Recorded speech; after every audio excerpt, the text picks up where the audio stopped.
Hello and welcome to the Doofcast, a film, TV, and sometimes video game podcast from Doof Media. My name is Scott Daly, and joining me, as always, the dung eater himself, it's Mr. Matt Freeman. How's it going today, Matt? I can kill you and defile your corpse if you want me to. Is that You want me to? Is that a dung eater reference? Yeah. I didn't actually ever talk to him. It's the first thing he says to you. Okay. And you're like, good to know. And he's like offering this to you, and you're like, no, thank you. Oh my gosh. This week on the show, there's a brand new video game out. It just came out. It's hot off the presses. And so we just had to get together and talk about it. Of course, we're talking about 2022's Elden Ring. That's going to be the show this week, Matt. And then I needed to rant a little bit at the end of the show. I mean, I'm going to rant about Elden Ring a little bit too, but also I needed to rant at the very end of the show as well. So I hope you will afford me my platform to rant a bit. Well, we'll see. We'll see about that. All right. Matt, this is a big topic. There's a lot to talk about here. So let's just get right into it. Okay.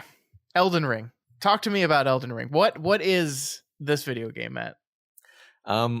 Jesus Christ, you're asking me what okay. What is Elden? Just give me the elevator pitch on Elden Ring. Yeah. Well, it's the latest FromSoft game. It's an incredibly beautiful experience.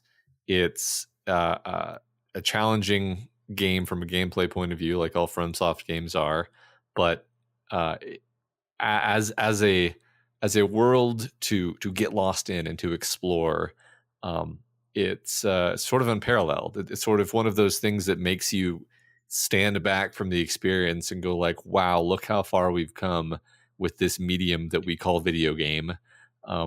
Look at what we can do now.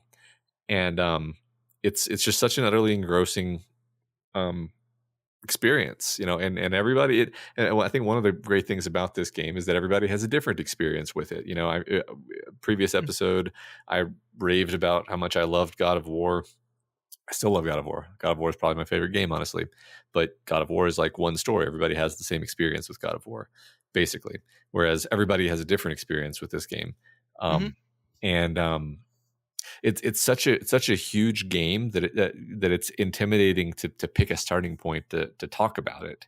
And I beat it a while ago, and I've been like piddling around, and I've actually gotten into the lore, just like watching lore YouTube videos or listening to lore YouTube videos would be more accurate, because it's one of these things where it's just bottomless depth in terms of the lore, and it's really quite well put together. George R.R. Martin had a huge role in crafting the story of the game, or the backstory, depending on how you think about it.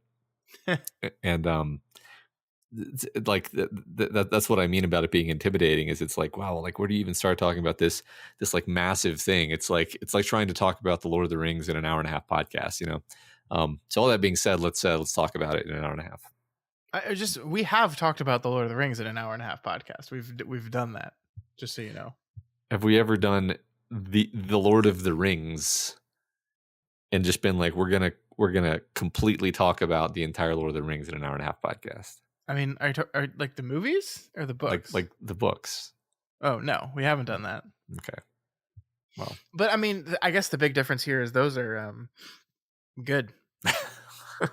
God. All right. I see how it's going to be. I told you before we started recording, I'm playing the antagonist tonight. All right. That's what I'm doing. No. So I guess, what was your experience with the FromSoft games before coming into this one? Zero. I had not played any of the FromSoft games prior to this. I just heard like, oh, this is this incredible, groundbreaking, open world, beautiful, visually stunning, incredibly complex game. Everybody has to play it. You just got to play it. And I got it, and it lived up to the hype for me. Yeah, I mean, we talked about this when we talked about God of War, but it is, I mean, you play games, but it is unusual, and it says something when a game sucks you in to the level that game did, and I think it's fair to say this game did as well. Which is kind of why you had been telling me to play it pretty much since you had played it. Right. Those are like the two games that I've played since, 2018. I think you have a lot more experience with FromSoft games, actually. So why don't you talk about that so that I can find some holes in your argument to attack? S- sort of. I played the original Dark Souls. So the game club on our network, um, the that Elliot and Ruben ran, that kind of picked a new game each month. They covered Dark Souls one month, and I said, "All right, I'm finally going to do it. They're doing it for Game Club. I'm finally going to play Dark Souls." I didn't beat it. I got to there's a boss. It's like every one of these fucking FromSoft games have a boss that's two bosses. One of them's fat and one of them's skinny. Uh-huh. Every one of these games have that, and I got to that boss in the original Dark Souls. I could not beat it, and I gave up. And that was that was my experience with Dark Souls. And then I also played Bloodborne, which was the PlayStation exclusive one. Um, and I got to the last boss on that, and I couldn't beat him. So this is actually the first one I've beaten, not completed, of course, but beaten. Um, and yeah, I mean, so I have a very complicated relationship with these games, Matt. I think this game in particular is incredible, absolutely incredible. Some of the most fun I've had playing video games ever was had during the playing of this game. I think the one thing this company does very well is this sense of exploration and adventure, this sense of discovery, this idea that you're wandering around this incredibly expansive place, and in the other FromSoft games, not in this one, but it almost doesn't matter. There's really no map. There is a map in this game, but it doesn't matter to like the twists and turns of some of the dungeony parts of the game. And you just don't know what's going to be around the corner, and you just get propelled by exploration and discovery and the fun of that stuff. And that is some of the best I've experienced ever in video games. Is when I was just wandering around this game, just like, what's that over there? Oh, let's go see. Oh, it opens up into this giant catacomb that is kind of its own little fun puzzle with the hard boss at the end. Oh, there's a cave here. Oh, there's like that kind of stuff in this game is just so good, like so good.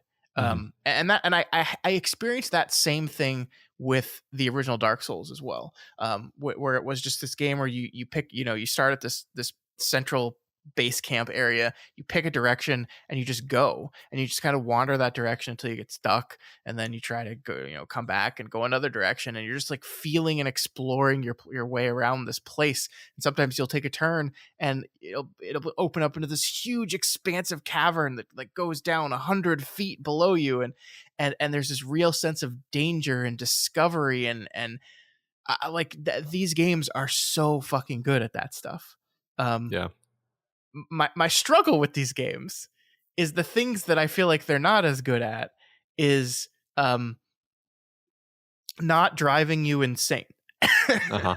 I think the game is trying to stop me because I'm trying to say bad things and suddenly needing to cough. It's That's right. trying to stop me from saying these things. Yeah. That's right, Tarnished. Um, No, but I mean, I think like when taking this game and comparing it to the original Dark Souls, the cool thing that happens is because I only really played 3 of these games. I played Dark Souls, I played Bloodborne, which is a very, while still in the same genre, is a very different kind of game. And then I played this. I kind of got to see the progression the design of these games have made over the last however many years, kind of on fast forward. There were a lot of stupid things in the original Dark Souls that just frustrated the shit out of me. Some of the runbacks, after, like, for really difficult bosses, where the bonfires were compared to where the boss fight was, and the amount of time you had to take to get back to do another attempt was just ridiculous, just absolutely ridiculous. And that's one of the things that I think this game has made massive improvements on. Not only just the number of grace sites, but also they invented this new thing called spawning at the boss, when there's certain statues around. yeah. Now I will Wild say, Matt, innovation. Yeah. yeah. Now I will say the game's decisions when to and when not to use those statues is flabbergasting to me. just just like randomly, no, you're just gonna have to actually run through like 30 enemies on this one. Sorry. Why are you gonna have to do that? I don't know. Just it felt like it. Yeah. Sorry. Yeah, it's interesting. I think you and I on some level disagree about this topic, which is fine, but this is maybe a fun place for us to argue. Because why not? But I think the this goes back to our fundamental argument about EverQuest from literally 20 years ago, um, where it's like the nature of the thing is that like the thing about it that's fun is inextricable from the thing about it that's hard and a pain in the ass. Um, and if it were easier, then it would be boring, and like it wouldn't give you this sense of accomplishment when you beat it. And then you say, okay, there's a right way to do that and there's a wrong way to do that.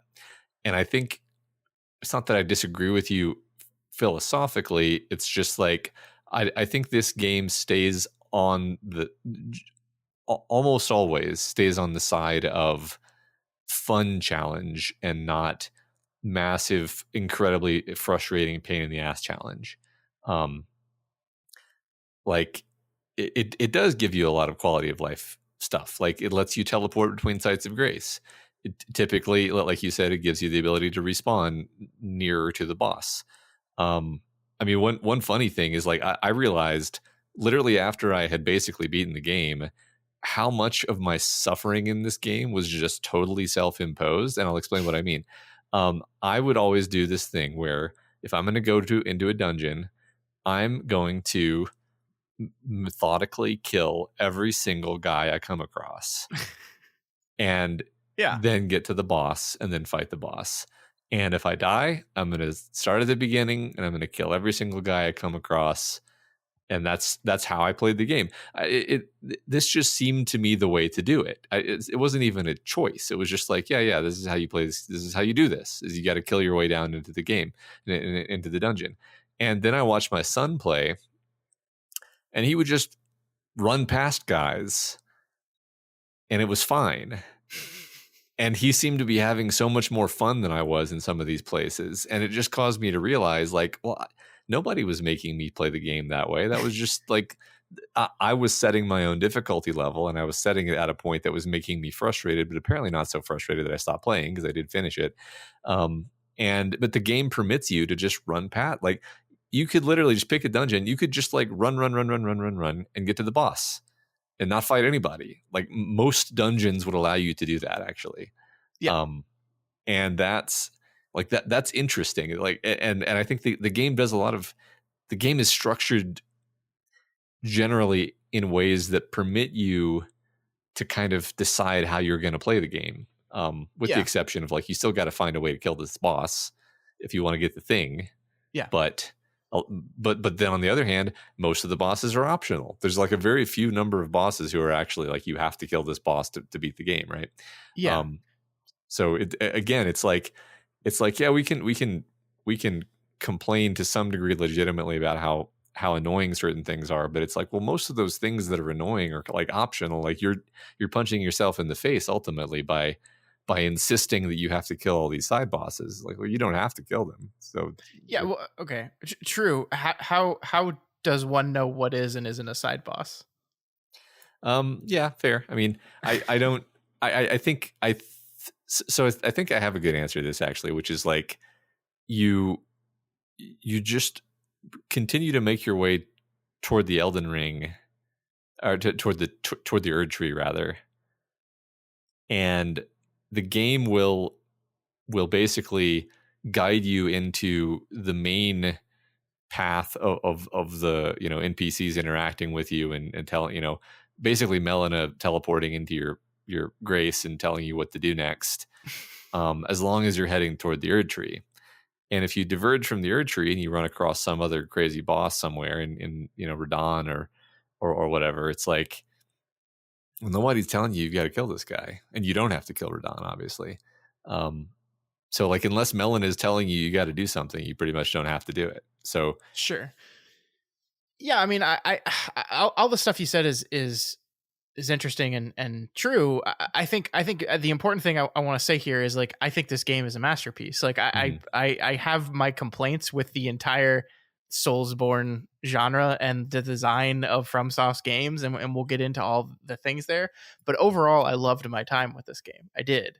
Um, I I think there's this really interesting thing where I think there are some specifically bad design choices that exist in these games and have existed in these games from the beginning, that I think it's fascinating the way the culture around these games have absorbed those into, oh, that's just part of what these games are, and it's Mhm. fun. Like ultimately, I think we had one of our listeners, I was talking to them on Discord about this, and they basically said this is a game that basically throws away the last 2-3 decades of incremental progress in games and goes back to what video games were like in the 90s and maybe even the 80s before that, where they're just incredibly punishing. They don't hold your hand. They let you do whatever you want, and that includes fucking yourself over. And I think this is the one that is the most like, compare this to Dark Souls, is night and day. And by the way, it completely makes sense to me why you love this game so much, because it is very comparable to EverQuest in this design, in this overarching design philosophy Mhm. of you can just do whatever the fuck you want, including screwing yourself over. Yeah. I think it's interesting to me because, you know, you basically made the argument that the parts that I absolutely love about these games are inextricably linked to the parts of these games that I find stupid and frustrating. And it's like you absolutely cannot take these things away from each other without completely destroying everything that it is. And like, it's not that I'm saying no, that's definitely not true. I just think that's an interesting line of conversation of like, where is that line, right? Because like the one thing I said, you know, way back in the day when I was playing the original Dark Souls was, you know, I think it is absolutely true that the danger of dying and how much pain in the ass dying is in this game, when the bonfire you last visited is 20 minutes of gameplay progress behind you, does make the exploration scarier and more exciting. 100%. Mhm. 100%. But also, like, you eventually get to a point where that excitement goes away and just goes to frustration. And like, I actually think these games are hard. 100% they're hard. And there are parts of it that are hard in like the Twitch game type play, that's just you have to react quickly and know how to memorize attacks and just get good, like actually get good. But I by and large, the difficulty of these type of games is just, do you have the patience? Do you have the patience to grind against it for X amount of time? Do you have the patience where when you finally made it down to this new place, you fucking died, and now you have to go back to the beginning and make your way down again? And are you going to have the patience to not just turn it off and say fuck this and walk away?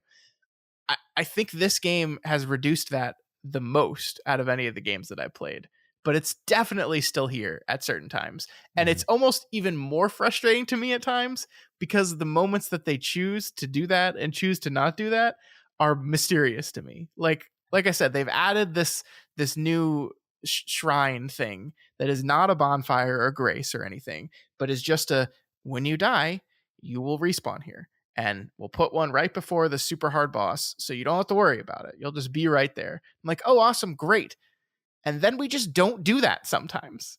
Mhm. And it's just like, okay, I'm fighting a really hard boss. This boss is really giving me difficulty, and I have to run through 20 enemies to get there. And, you know, 9 times out of 10, the 20 enemies, I'll get through them just fine by running the same route I've ran every time. And then on the 10th time, this one enemy will attack me and it'll fuck me up. And then I'm already frustrated because I'm struggling on the boss. And now I'm frustrated for a whole different reason, because now I'm dealing, like, why am I having to do this? This is stupid. I'm working on the boss. The boss frustration feels fair. This feels like a stupid waste of my time.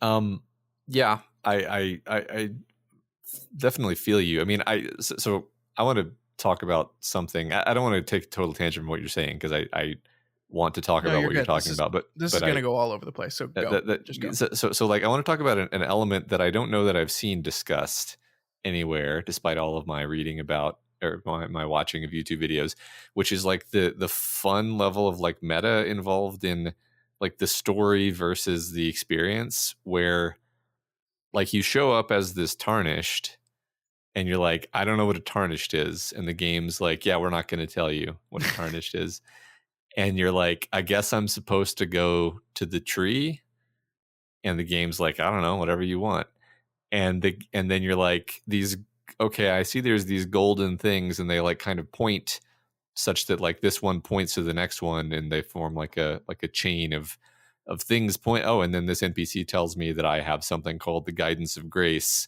which is like a rare thing, and I'm special, and so I can see the grace, and I can see where it's pointing me.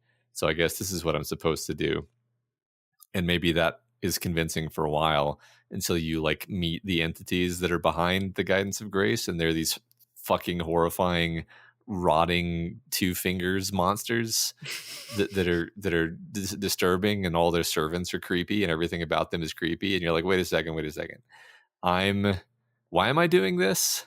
Wait a second, who am I serving? Whose interests am I serving? And I basically, what I'm getting at with this little narrative here is like the game is sort of about the idea of like, you don't even know or care why you're doing these things. You just want to kill these guys, and you want to beat the game / become Elden Lord. Like that's all you actually care about, both you, the player, and the nameless tarnished of no renown that you're playing. Mhm. Like you're gonna go kill poor Radon, whose mind is totally gone and who just wants to ride around on his horse. Why? Why are you gonna kill him? Why are you killing the last fire giant? Because your maiden told you to. But like it's like the fact that the story and the gameplay are so spare, I think makes this wonderful statement about like the way we approach these games, like total psychopaths basically. And like it's it's really hard to play through the whole game and not come away with the impression that the tarnished is a villain. Like almost no matter what course of action you choose to take, like there's very few ways you can play the game that make you seem like a noble hero. um and I think I just think that's, I think that's kind of cool. I'm trying to tie it back to what you were saying about the idea of like the frustration and sometimes like arbitrariness of it. And I think I think basically that's like the meta narrative, I guess, is uh is addressing that in a way that I think is really interesting and novel, and I found quite interesting. Yeah, I think this is a good way to talk about the narrative and how these games, especially this game, tells its story. Which is, I'm going to be honest with you, man. I love story. Obviously, Mhm. I love talking about story. I love experiencing story. I beat this game. I don't know what the fuck was going on the whole time. Uh-huh. I have no fucking clue. And I was thinking a lot about why that was, because like you're absolutely right. The story is there. It's not foregrounded. It's not like I'll compare this to a game like Final Fantasy 16, which is a game I played last year that is just like constant cutscene after constant cutscene. Like you will know the story because they're going to jam it down your throat with characters talking incessantly about the themes. I didn't like that game. I didn't think it was a good story, and I didn't enjoy the story experience. I think the way this game does the story is way better, way better. However, I how come I don't know what the fuck's going on? I guess, and like, look, I'll take the blame for this, right? This is my fault. There were NPCs. I listened to everything every NPC said to me throughout the course of this game, and it went in one ear and out the other. And I've been thinking a long time about why that was. Like why there was nothing in this game narrative wise that I could like glom onto. Like I'd be having conversations with you, and I'd be having conversations with other people, and they would bring up names, and I would be like, I don't know who that is. Who are you talking about? Like what? Who is that person? And I don't know why that is. But it is absolutely true for me that I beat this game. I became the Elden Lord, and I was like, what's what's the ring? What is Yeah. it? What's the Elden Ring? Huh? Yeah.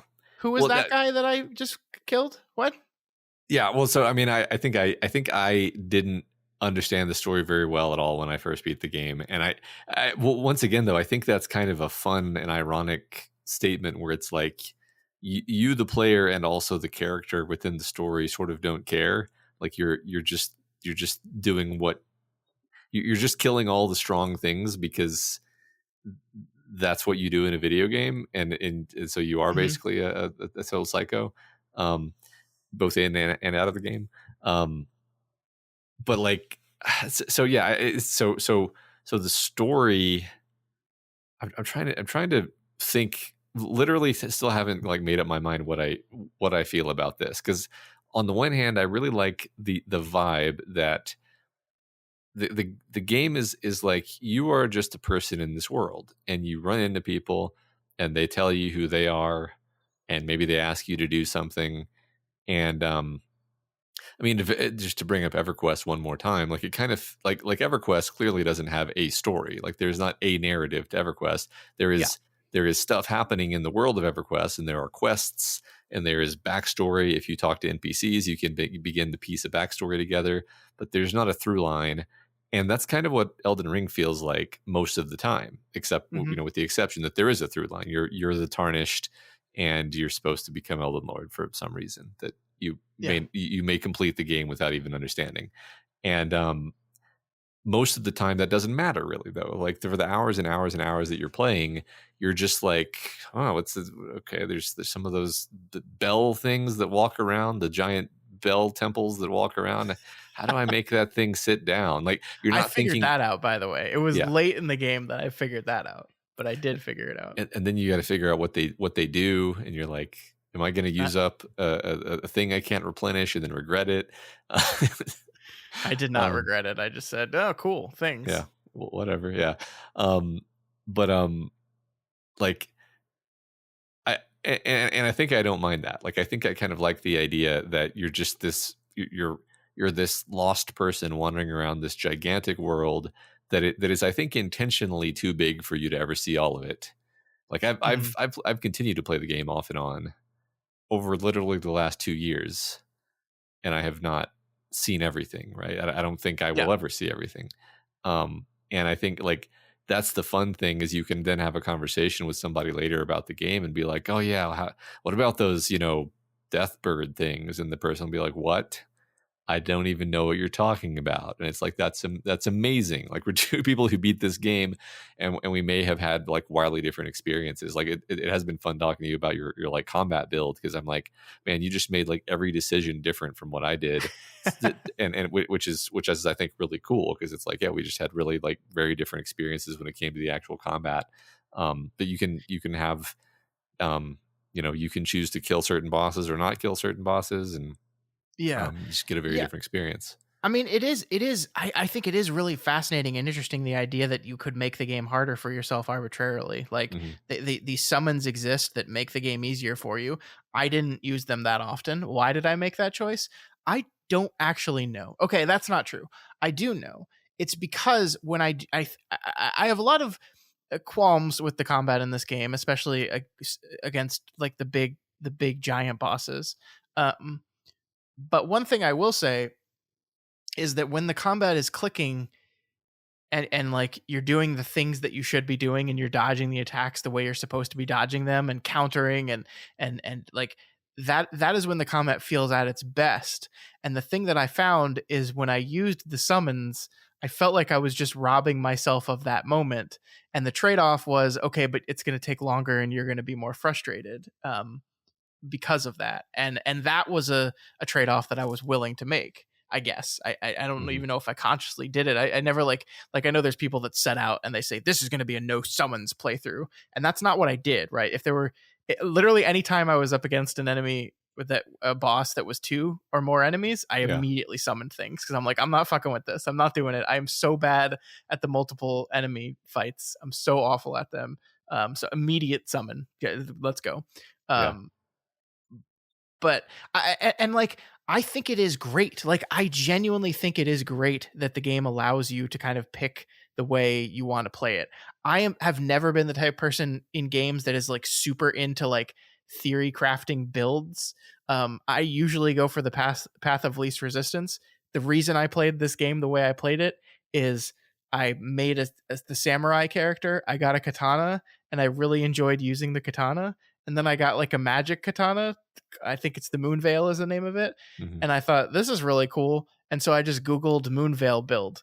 And I just made the build based off of that, and it worked really well for me. And I'm fine with that. Like that's not, I don't get the pleasure out of the game that is like tinkering and tooling around with different builds and different combinations and just seeing like what that does. That's not what I get from games. But I think it's really cool that this game has that you can just like run through the game multiple times, trying out different things, and some are more and less effective against different enemies. I heard that the final boss is bleed resistant, so if you're like a bleed build person, you're just fucked. Yeah, which sucks. Yeah. I want to riff on this actually, because this was both a source of frustration and also one of those things that I can't help but see as genius for me. So like my story of the combat was like I okay, let me try to tease a narrative out of this. So basically, I thought that the Scarlet Rot damage over time effect was extremely unfair, and thus I wanted to take its power unto myself. And I found out somehow, probably from YouTube, that you could get a Scarlet Rot dragon spell. And then I got, like, oh, okay, there's like a dragon sorcerer build. So I did all this stuff, killed NPCs, did some quest, maybe, I don't remember it, that was so long ago, to get all the dragon sorcerer stuff and get all the dragon sorceries. And then I had the Scarlet Rot dragon spell, and I just like abused the hell out of that. So like I had a katana mainly for dealing with like the little guys that you run into on, but I would abuse the hell out of the Scarlet Rot spell, and that was incredibly effective for a really long time. Actually, like that probably was my bread and butter for most of the game, was the Scarlet Rot breath. And then at a certain point, it was just like the basically the HP bars of the bosses I was fighting were so big that like you could hit him with the Scarlet Rot, and then it was just up to you to like dance around for an incredibly long time while it whittled them away, and maybe you would have to hit them again with it, and it's like, okay, this is no longer working. So then my strategy became like, okay, I'll hit him with Scarlet Rot at the beginning of the fight, but then I need to have a backup plan, and then my backup plan became a bleed build. So I sort of had this like slightly less effective like Scarlet Rot breath / bleed build with the Rivers of Blood katana. And then it's like, okay, well, and then the game actually became a little bit more fun for me, honestly, because I had, a couple of options to play with. But by the way, I use summons indiscriminately. I use summons all the time. And then I got to like the end game bosses, and they were all pretty resistant to Scarlet Rot, to the point where it was basically pointless. Like maybe you could have hit them with it, but you'd burn like so much mana, and like they're going to be hitting you the whole time you're doing this. Yeah. And then also a lot of them are, if not bleed resist, like not like immune to bleed necessarily, but a lot of them are just like quite bleed resistant. And so your DPS goes down so far when you have a bleed build and the bleed just isn't working. And then it's funny because eventually I did this whole complicated quest line just to get this one spell called pest threads, which is the thing that those centipede looking, roach looking guys shoot, because I heard that it's like really effective against giant bosses, which is true. So the reason I went through this whole winding narrative here is because like in the moment, a lot of this felt like frustration, where I would be like, damn it, like I want to kill this guy and this is not working, and that sucks and it's frustrating.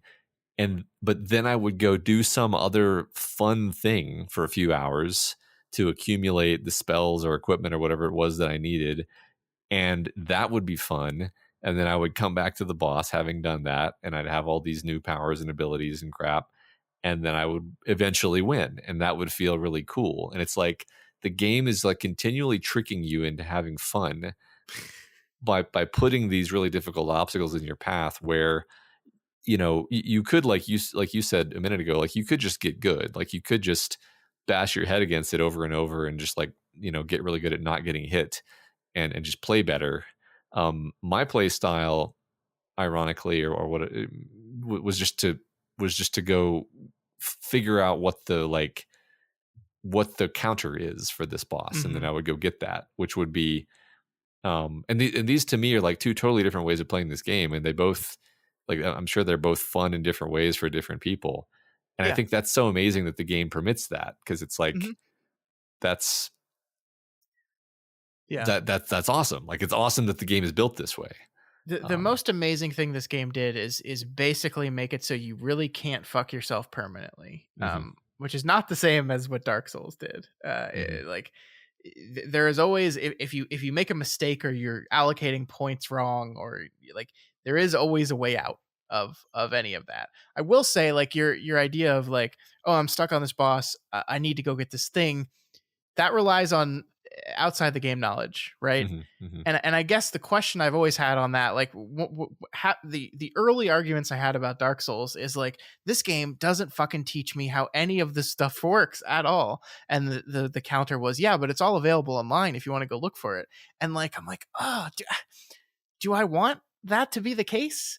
And by the way, I think Elden Ring does a much better job of teaching you how to play the game than Dark Souls did. mhm, Like, I think there are moments, and I streamed a lot of this game. My viewers would point stuff out to me, like this boss, they put this giant summon thing right here, and the game is telling you you should use summons on this boss. It's teaching you the value of summons. That's really cool. This boss is teaching you the value of items that protect you from particular magic types, or makes other particular magic types stronger. Like this, the game is teaching you these things, and it doesn't teach you by having a stupid like fucking Final Fantasy tutorial where it goes through it painstakingly line by line. It just puts that there and puts a block in front of you and says, well, you're either going to figure it out or you're going to bash your head against it for a while and maybe get past it. And okay, you haven't learned the lesson, I guess, but good job. mhm. Good for you. I think this game does a really good job of that. I feel like, and I know a lot of this comes off as just like me complaining about being frustrated. I feel like there were different levels of frustration in experiencing this game. There, like, I think the final two bosses are just the perfect example of this. Yeah. Um, so I forget their names, so you're gonna have to help me with this because, like I said, I learned nothing. So, so you mean, just to be clear, you mean the two that you fight inside inside the tree, right? So Correct. Yeah. Yeah. Radagon and then the Elden Beast. Yeah. Yeah.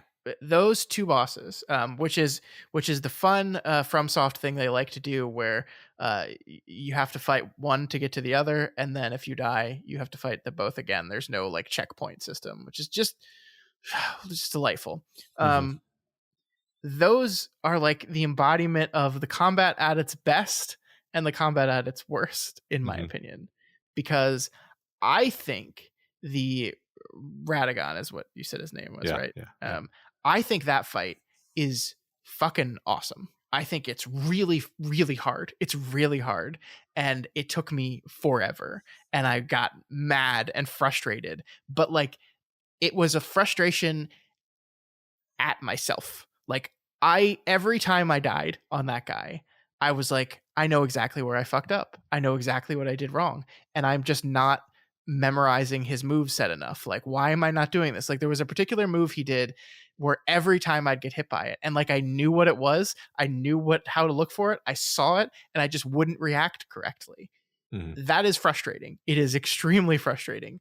But that was frustration that I can deal with because I knew where the responsibility lies. And then you finally beat this guy. You finally master this guy. You move on to the Elden Beast, and it's big, giant Elden Ring boss fight that I just fucking hate to death Hmm. because I can never tell what the fuck is going on in these fights. Like, it is so hard for me to tell where, if stuff's raining down from the sky, where it's going to land, what the boss is doing. Like, any of the tells that you get so good at memorizing and understanding and reacting to on fights like Radagon, it's just, you can't tell sometimes. You can't tell because it's so big. The whole boss is never in your camera, especially if you're playing a melee build where you need to be up in its ass.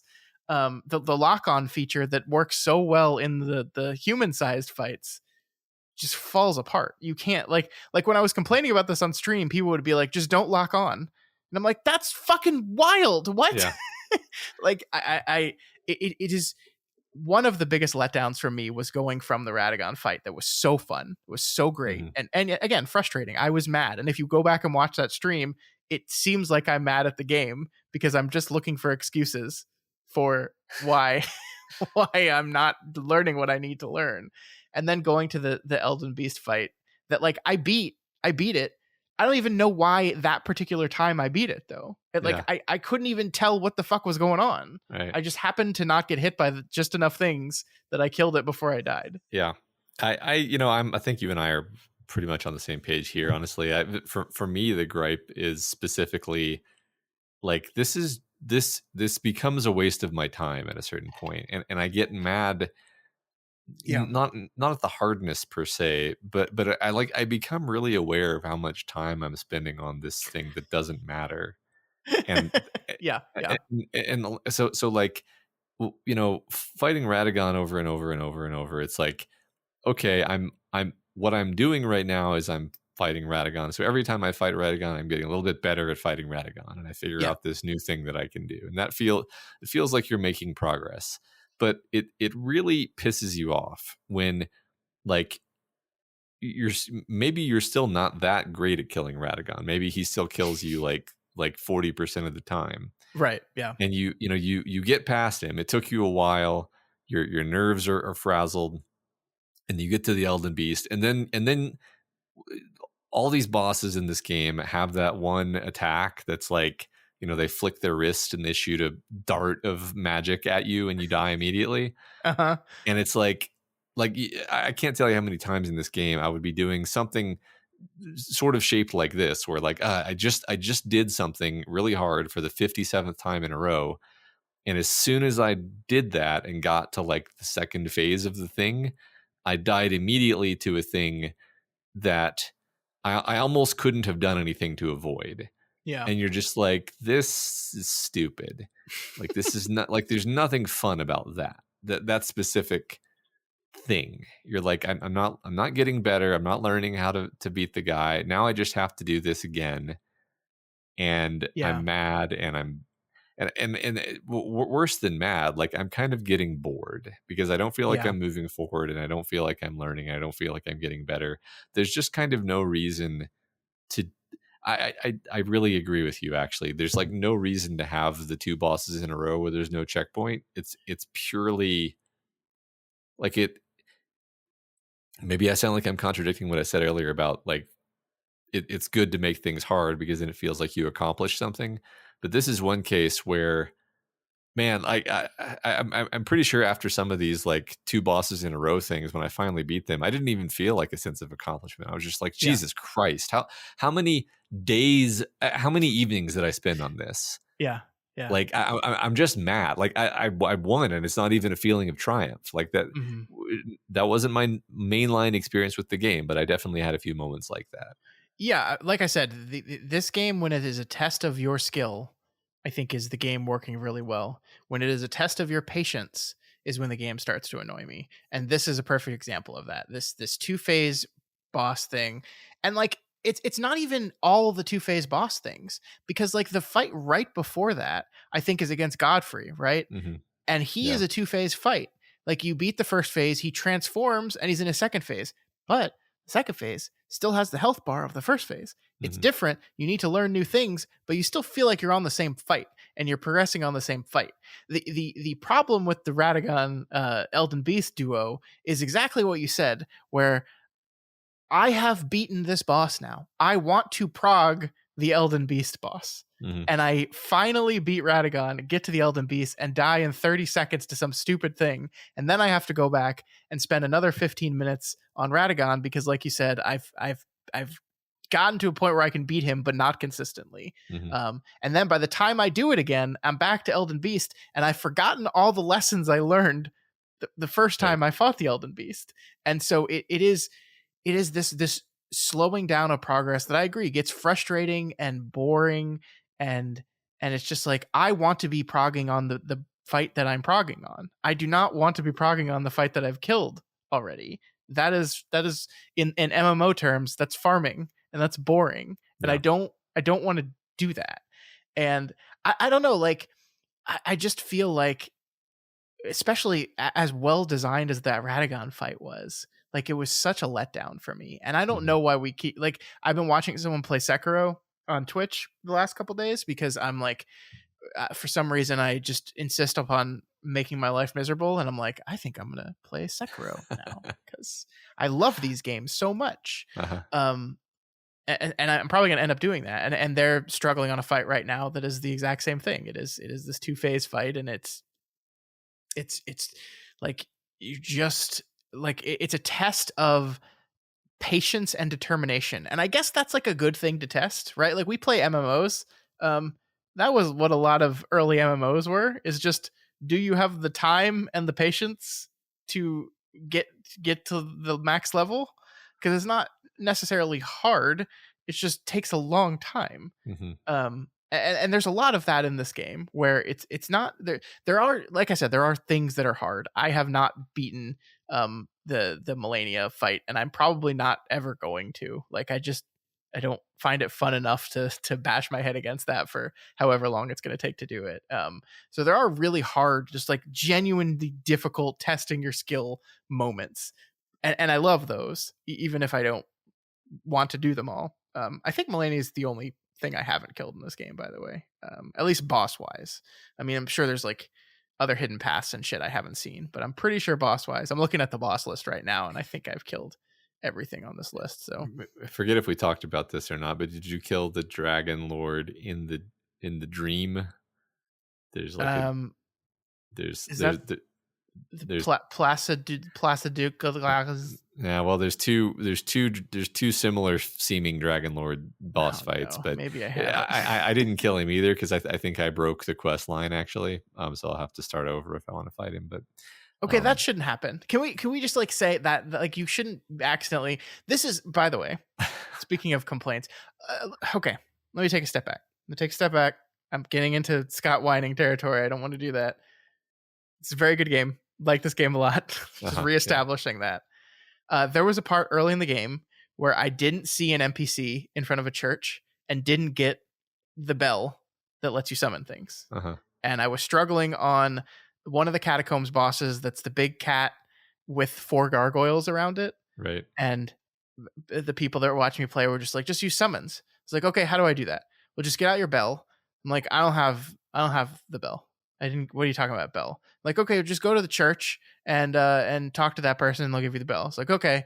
So I went to the church. They're not there anymore. uh-huh. Where'd they go?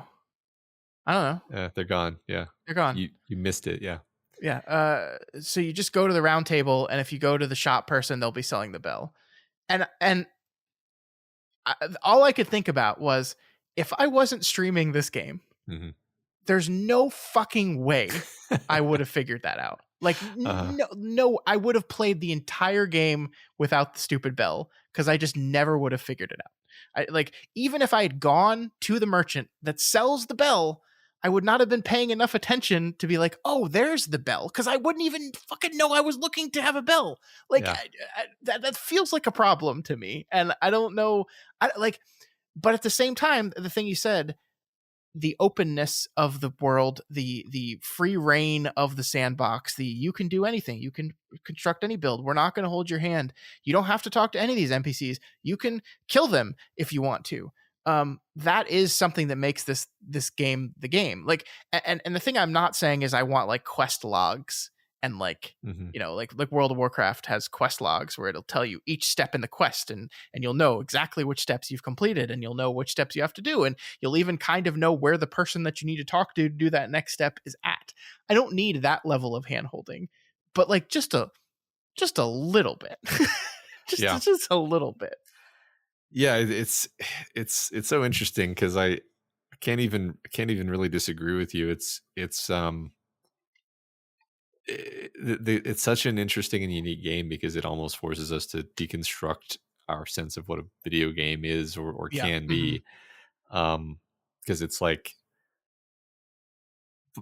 part of me, I totally understand this like contradiction, like you just said. Like part of me loves the idea that you're just this weird dude dropped into this world and everything is set against you, and it's totally up to you to figure out how to do whatever you want to do. And the game doesn't even tell you what you want to do. You're like, Yeah. well, there's a big tree over there, so I guess I'm going to go to the tree, and then kind of a story unfolds as this as you pursue whatever goal seems salient to you. But also clearly there's like an implied structure behind things. And there's Yeah. there's a progression, there's like there just is, right? There's a linear progression in the story. It's just they actually make it hard to see what that progression is because they offer you so many detours, that are actually quite compelling detours that you're like, you know like you can beat this game without ever going to um Caelid at all, right? Hmm. Yeah. But the game, there's that chest that traps you and teleports you to Caelid, and then once you're Hmm. there, you're like, okay, this is creepy. Well, what's that over there? Oh, it's a castle. What's this? What's that? I'm gonna fight these guys. I'm gonna get into it, and then like hours and hours and hours later, maybe you've beaten Radon, and like you don't even care that you didn't have to go to Caelid. Like that was awesome. It was awesome that you went to Caelid. Yeah. It also doesn't matter to the mainline progression, but like w- that's not the game you're playing. The game of Elden Ring is much more than just like what you could call like the mainline quest of Hmm. going to become Elden Lord, and I love that about it. Yeah. I think one thing that's worth saying that I don't think I made clear enough, like I don't know what the story of this game is, Hmm. and I don't care. Like Hmm. I care a little bit because I feel like I'm missing some of like you talk about this great depth of lore, and I do feel it like a tinge of regret that I don't know any of that stuff. um, but at the same time, like I didn't need there to be a compelling narrative to pull me through this world. The world pulled me through the world, and like Yeah, the beauty of the design, the mysteriousness of it, the enemy design, like this I have been kind of constantly searching. And again, this goes back to EverQuest. We always have to talk about EverQuest whenever we talk about video games. um EverQuest gave me this experience of feeling this fully developed world that like I don't know, there's just like a cave over there and you go into that cave and it's a whole fucking knoll complex and you didn't even realize that and you have no idea how deep it goes until you go explore that. And like I love playing MMOs. I'm still playing World of Warcraft right now and it's very fun. It like I play it for the 5-man dungeon like quick, time trial content and it's all about skill and speed and I love it for that, but it doesn't have the world exploration thing in that game anymore. That's just not a part of the game and hasn't been a part of the game for like 15 years. Um, this got there for me. Like it really did in a way that like even like everyone talks glowingly about the Breath of the Wild Zelda game, which I played and I thought it was okay. I liked it a little bit. This like pulled me through the world in a way that that game did not, and that no game has in 20 years. yeah, And like I can't undersell like how incredible of an accomplishment that is. Like yeah, it you're absolutely right. There are entire regions of this game you don't have to go to, and it never feels like I am now in side quest mode. I am not going to do the main quest now. I am going to go do side quest stuff. Like, which is a real, like in a lot of RPGs, is a real distinction you feel where you're like intentionally pausing the game to go do another part of the game. It never felt like that in this game, to the yeah, point where the question I ask you is like, how the fuck do I even know if I'm on a side quest or not? I don't. I'm just playing the game. I'm just exploring. Like, yeah, oh, there's a thing over here. I'm gonna go see what that is. Oh, there's a big fucking dragon here. One of my funnest interactions with you in this game is I ride up on this big fucking sleeping dragon. I come from behind, I hit it with my sword, it doesn't move, and then I pull up Discord and message you, and I'm like, does anything bad happen if I kill this big dragon? uh-huh, and you took too long to respond. Uh-huh. And so I said, too late, I killed it. Uh-huh. And it was just like that's fun. Yeah. And I like that's just exploration and testing the world, and all that stuff is so good in this game. Yeah. Yeah, I mean, that's kind of what's funny is even after beating the game, that's mostly what I do now. Is I'm just I don't do this often. I've definitely I definitely don't play Elden Ring often anymore. But like when the mood strikes me, I'll boot it up and I'll just look at the world map, and I'll be like, I don't remember what's over there on the map, and I'll just like drop into the nearest site of grace, and I'll ride over there. And every time I do this, I find something cool, Yeah. some just who knows what, like what there's a bunch of like frenzied flame cultists in this village that I've never been, like there's first of all there's a village here, second of all there's frenzied flame cultists in the village, and there's like a creepy like watchtower that gives you frenzied flame effect if you get too close to it. Like, what the Yeah. hell? And this is like there's this kind of crap everywhere where you're just like it's nothing that you would necessarily ever run into, just kind of going from point A to point B.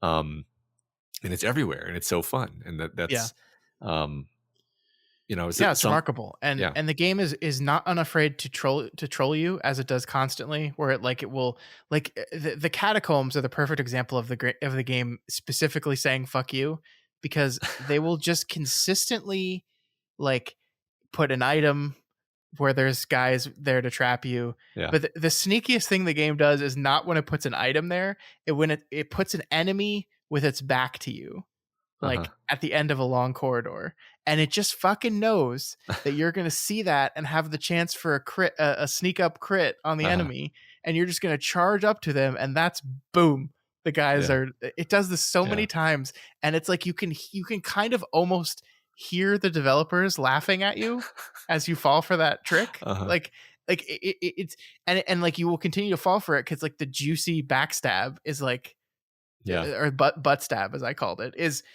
so, it's so addicting and so alluring. You just Yeah. want to do it immediately, Yeah. like because it's so effective at dealing. Like that's a really hard enemy. I know if this guy turns around and has to fight me in a one-on-one fight, I might die.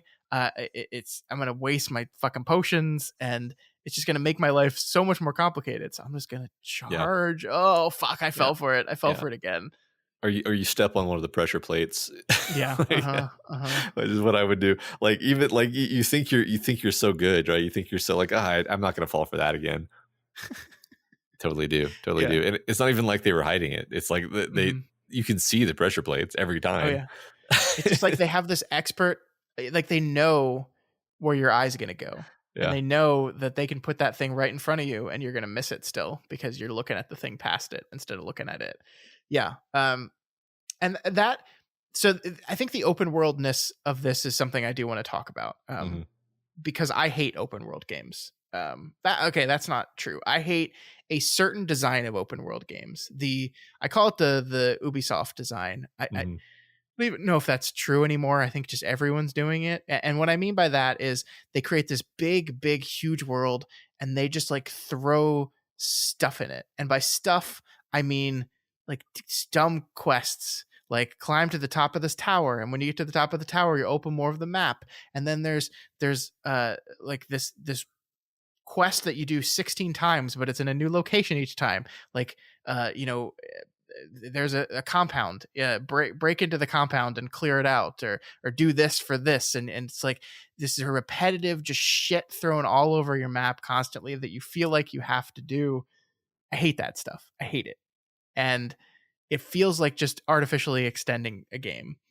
And I think the open world stuff, as obviously, works really, really well in this game. I will say that I think there is a thing that happens to you in this game, or at least to happen to me, and I'll see if you agree with me. You start the game and you're just wandering around and exploring and finding all these new things constantly. And this feeling kind of overwhelms you of how the fuck did they do this? How did they do this? This is so big and there's so many different things. Like, I don't understand how they developed this, how they possibly could have done this. I don't get it. It's too much. It's too big. And then you play the game a little longer, and the pattern of the game starts to emerge a little bit, that like, this is a catacomb. This is how the catacombs work. This is a ruin. There's going to be a ramp down in the ruin.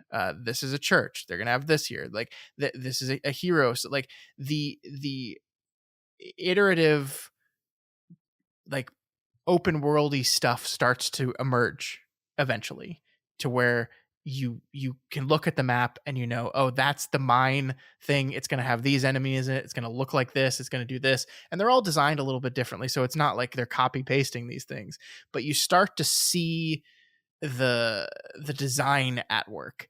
And this is interesting because I'm not saying this is bad. I think this is a combination of just the impracticality of a of a developer being able to design a world like the real world where everything is different in all areas, and also just the idea that you do need to teach your your players a little bit, and you need your players to have a certain level of expectation eventually, like not necessarily that they know how to do something, but they know what to expect when they walk into a certain area. You have to have a little of that, and that's what this is. And so like, again, I'm not saying this is bad. I'm just saying that like I moved from this odd, like naive child entering this world to kind of a jaded hardened, I know what all these things are, and I know how they did this, and they reused assets here, and like I can see the video game ness of it eventually. Mm-hmm. So I, obviously everything you just said is correct, and I think I felt some degree of that while playing, for sure, like with the catacombs particularly. I will say this is one of the points where I feel like the getting into the lore like actually genuinely changed the way I felt about this, because Okay. I want to talk about this one YouTube channel that I really love called Tarnished Archaeologist.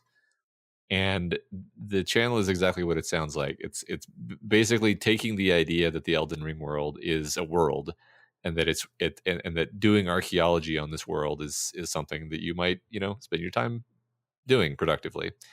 Um, and they draw your attention to so many things that are right there in front of you the whole time. You saw these things. I saw these things. We had no awareness that we were even seeing these things. Like, you know those giant towers where there's like six of them in the game, super super tall tower. They tend to have the dead two fingers on top of them. Hmm. Like, do you know that those are in like a perfect hexagon? No, and of course and not. and do you know that they have like molten rock splashed against one side of them, as if there was some giant massive like meteor impact somewhere that splashed molten rock onto them from some central point or Uh-uh. something like that? Yeah, I didn't notice this, but when it's pointed out to you, you're like, oh yeah, that's true. And I think like the others, just to directly address what you were saying about like the catacombs. It's like one thing that the YouTuber sort of constructs for you is this idea that like you're really walking through this world that has different epochs of history that are clearly delineated in terms of like their art style and their methods of worship. Like, were they worshiping the Erd tree? Is this before the Erd tree in the era of the Crucible, which was like, you're like, well, what the fuck is that? It's like, well, there's the Crucible Knights that you run into sometimes, and like there's tons of like quite convincing, not at all hand wavy evidence that like there were these different eras. And it's like, well, during one of these eras, the way that they worshipped and the way that they buried their dead involved having these catacombs dug into like hillsides. And then there, in another period of history with a different architectural style, there were these churches or sorry, ruins is the word, and they would always have a some kind of trap door that would lead you down below them, where there was like a little sept. And it's like, it's funny I said sept there, which is a word from George R. Martin, which just slipped in Uh-huh. there. But Uh-huh. like the point is like, it totally like almost instantly made it okay to me that they reuse assets, because I'm like, well, we kind of reuse assets. You go around Europe and you look at all the churches, they're kind of reusing assets, right?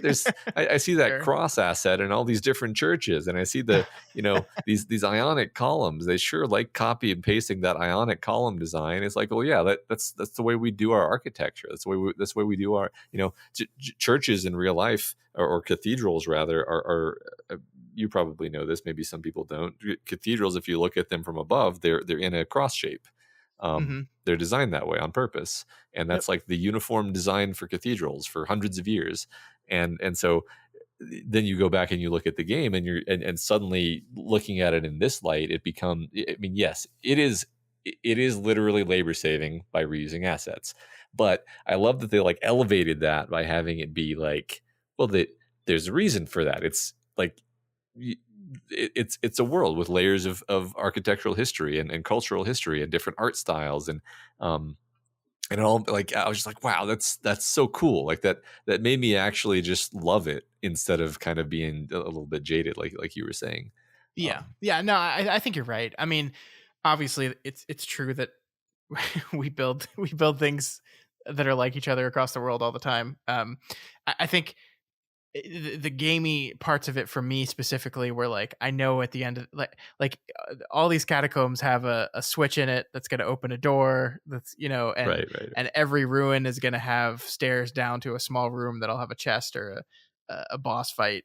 um uh, and like it didn't bother me that much. Like I honestly didn't. It's just like it went from kind of being blown away to um I feel like I'm playing a video game again, and that's fine, right? Like Yeah, that's yeah, totally fine. And like, again, like it's completely impractical to expect anything other than that. Like, but I do think it's interesting. I think most people that play this game really like it. I have seen one of the complaints was that they wish it was an open world, that they wish it was closer to what the other Souls games have been, where it's just you're in one kind of area, and it's an expansive area that it goes to many different places, but it doesn't have the open worldiness of it. You need a mount because it's so big. Although I really liked the mount. yeah, me too. Um, yeah, I don't know. I don't know. I guess, Matt, talk to me about the story a little bit. What is this? What is this game about? What is it about? Well, a good starting point would be to just think about A Song of Ice and Fire. um Okay, that's. But sorry to interrupt you, but like I went into this with the George R. R. Martin of it all in my head. I knew that yeah, he worked on this game, and like I was playing this game, and I was like, the one thing I'm not feeling is the Martinness of it. And yeah. and again, I think that's just my own fault of being completely unable to attach to the story in any way. But I just didn't. I didn't ever feel that. I did like, and you're probably going to tell me some stuff, and I'll be like, oh yeah, I didn't think about it that way. But that's how I felt going through this game. Is like, I didn't feel. Oh, this was like, I didn't look at this game and say, "Oh yeah, I can totally tell this was definitely written by George R. R. Martin." Well, so the things that I think are George R. R. Martin-esque. My understanding is like he kind of wrote the backstory, not the story per se, but like the history. Okay, And, and you mean the part that I didn't I didn't see at all? yeah, I mean, so anything having to do with the gods and the demigods and who they are and how they're related to each other, like that all feels very George R. R. Martin, because it's like this person's name Melina and this person's name Melina and this person's name Marika, Radagon and Radon, like they all have the same names, just like the Starks and the Lannisters, and they pass down the same names, and they have the same hair color for a thousand generations, right? This is very George R. R. Martin. You have weird, like, sort of incestuous relationships, um, and loyalties and betrayals in the backstory.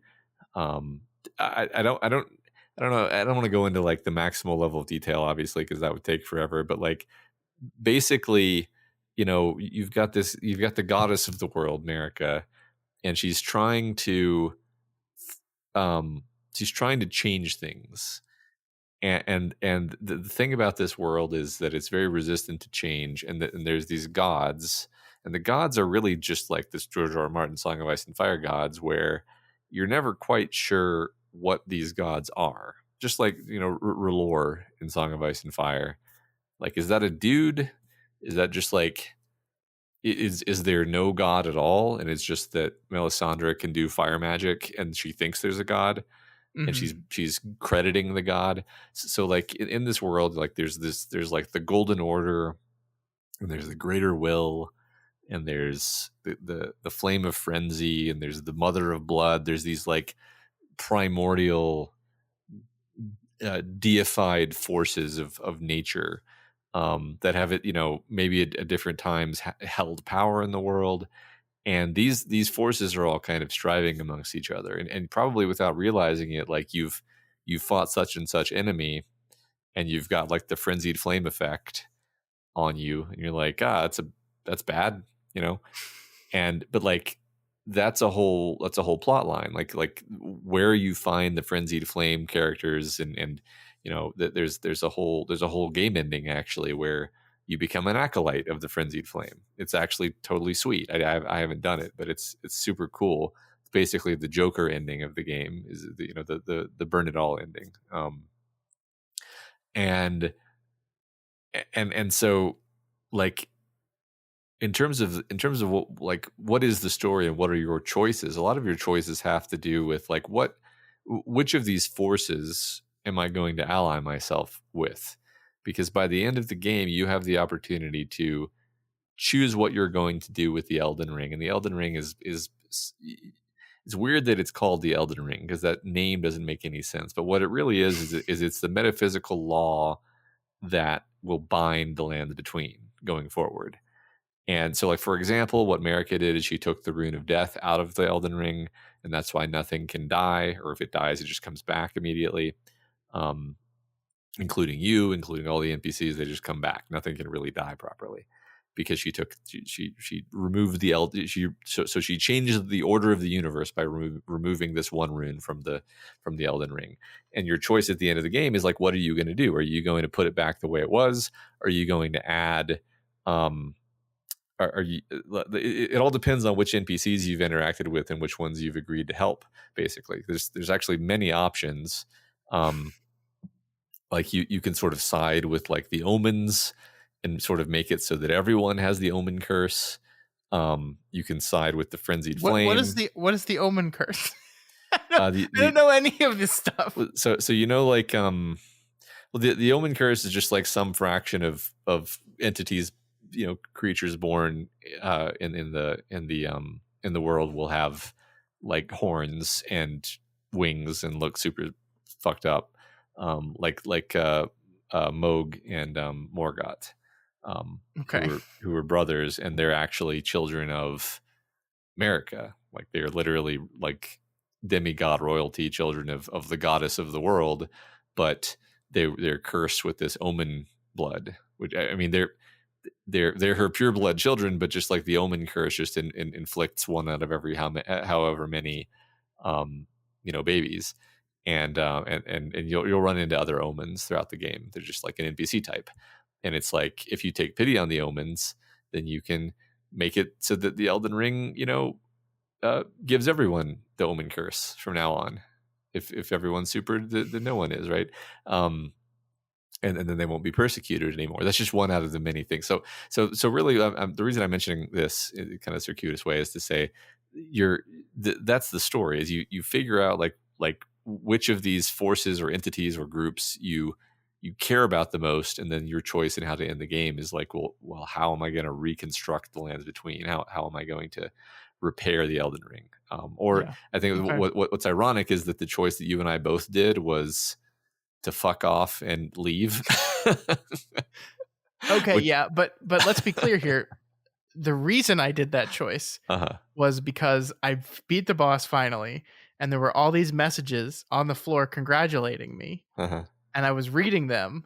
And uh-huh, then I guess I walked over the one that was trigger the Ronnie ending, uh-huh. and thought I was still reading messages, and I accidentally pressed that button, and then it was happening, and I was like, oh, so I didn't make a conscious choice to do that at all, Uh-huh. and also did not understand what was happening. Yeah, the Ronnie ending is famously obtuse, because even I am still not entirely sure what we agreed to.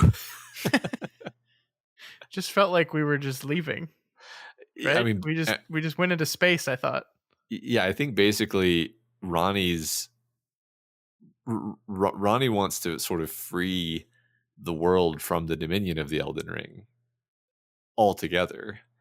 And what that looks like is the least clear out of everything else, because everything else is just like, well, it's pretty much going to be the same, except with this specific change, except the frenzied flame, which is like you've literally given, the chaos being who hates life control over the lines between. All I remember is being a little bit disappointed because I looked it up afterwards and said, "This is one of the few endings where you do not become the Elden Lord." I was like, "Oh, I want to be Elden Lord. I'm not gonna play this game again just to be Elden Lord." That's funny. I never quite thought about it that way. I I think interesting. The way I'm choosing to interpret that is that you don't actually go sit in the chair, but I mean, you killed the goddess and god of the world, so you kind of are the. Well, Yeah, but I okay, didn't. sure, I gotta sit in the chair, yeah. Matt.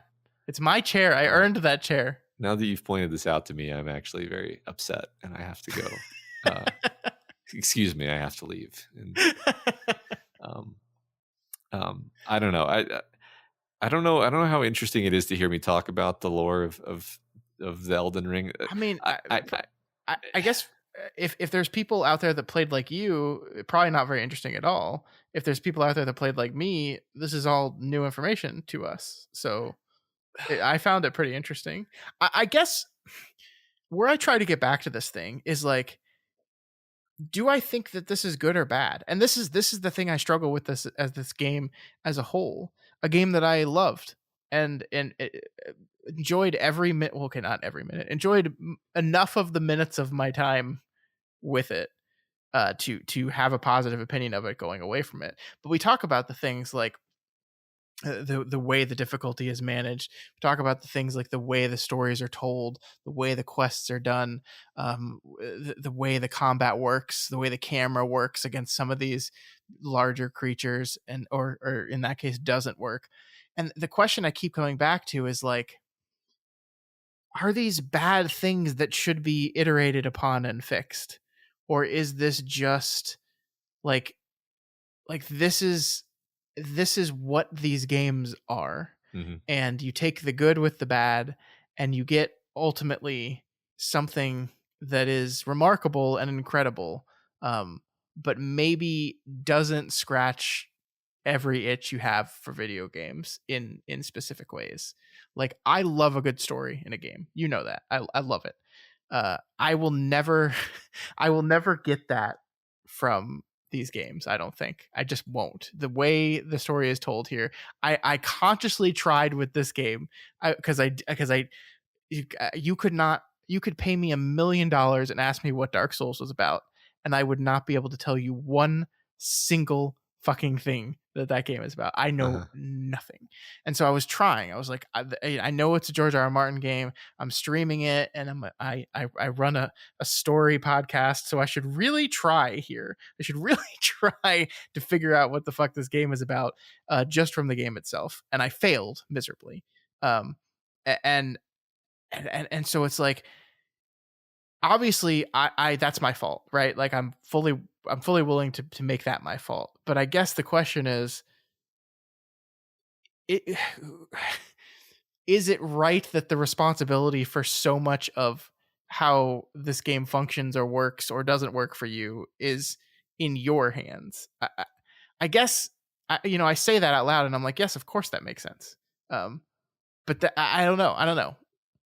Yeah, I think it comes from a feeling of like, I feel like I missed something. I feel like I missed out on something, and I feel like that sucks. Like I wish I hadn't, but it's inextricable from the fact that if the game made it impossible to miss anything, then it would totally lose its feeling of freedom. It would just be on Yeah. rails.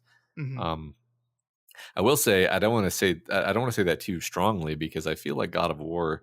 Um, I'll focus on God of War 2018 and say like that was a game with like a linear story, and cutscenes and Mm-hmm. dramatic moments that everyone who played that game saw those same dramatic moments. But then there were also lots and lots of side quests that were totally optional, and there Mm-hmm. was story embedded in those side quests too that was not necessary but was cool. And if you were into the game, you could go do that. Yeah. And to me, I'm like, I don't really see that I don't really see that game like sacrificed a feeling of openness. It's like, no, it didn't really sacrifice a feeling of openness. I mean, there was a much clearer sequence of events what Yeah. that you were clearly supposed to do, because the NPCs were like, now we're going to go do this. And you felt identified with this specific character of Kratos, who is a specific dude, and not like nameless tarnished, who you can really imprint yourself on. So that is a kind of freedom, that like you can choose to be nameless tarnished, who is Yeah. a heroic knight, or you can choose to be nameless tarnished, who is a psychopath, or whatever Yeah. you want. um but I don't know, I feel like there's more space in the middle between these two extremes. And Mm-hmm. I feel what you're saying here. And I love that this game exists, and and it would be cool for them to continue to iterate and experiment in all kinds of different directions. um Yeah. Yeah, I mean, I guess what I'll say to that is I do think with the God of War model, which is a game I quite loved as well, like there is definitely this clear delineation between, okay, I am not going to do the main story right now. I am going to do side quests. This play session will be side quest play session, and I will do those until I have done all the side quests, and then I will continue on with the main story. mhm. Um, that was how I played that game, and that was very clearly identified and delineated. And I liked the Elden Ring design on that more. And if the trade-off, like basically the trade-off in my mind is, the only reason that's true for Elden Ring is because I didn't know what the fuck was going on. Because if I knew clearly, oh well, you're going to get here and you want to fight this guy to get like, then maybe it would feel like when I went left instead of right, that I was making a conscious choice to not do main story stuff and to do other stuff. The only time that was true, the only time that was definitely true, was the very first boss, Market. Where I consciously knew I was turning away from that boss because I was struggling with it, and I was just going to run around the first little area and do as much as I could there. That was the only time where I was consciously aware of the fact that I was doing side quest stuff. Yeah, um, and then as soon as I killed Market, and basically the rest of the world opens to you at that point, I lost it. I lost the train of thought. I yeah. mean, I guess I kind of like largely knew it when you have the school area in the lake. Uh, Hogwarts. yeah, and I was I was like I knew that I would need to go there eventually, but I was just running around the lake exploring. So I guess you could argue that I did kind of know it there, but that was definitely the last time. Yeah, Once I'm in the other areas, I'm like constantly like, is this main quest stuff or side quest? I don't know. And the reason why you do know in a game like God of War is because, well, I know what the story is, and I know what right. our goal as our characters' goals are right now, and what they want to go do. And I can clearly see that if I go through this door, that door will send me to the thing the character wants to do right now. But if I go through this door, that door will send me to go fuck around with some Thor statues. Yeah, And like that right. is clear and obvious, and I know it. So yeah, I guess like ultimately it, there is this like in games everything's a trade-off, right? Like you can't do everything. Yeah, So it's like, what do I want and what do I need, and how those things interact with each other, yeah. in developing a fun experience. Right. It is funny, just to point this out. I mean, Elden Ring really does not give a crap about like a sense of linear progression at all, like Yeah. aggressively. And I'll point out a specific instance. Um, did you go to the church at the north tip of Caelid, where there's the bestial cleric or whatever his name is?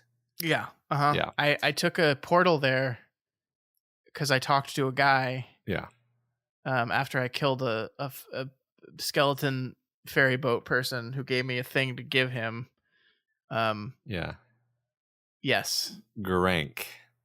Yeah, and then you go fight Malekith, who is obviously Garank. Uh-huh. And the game, like what is so wild is the game never. Not only does it never tell you, just like yeah, they're the same guy.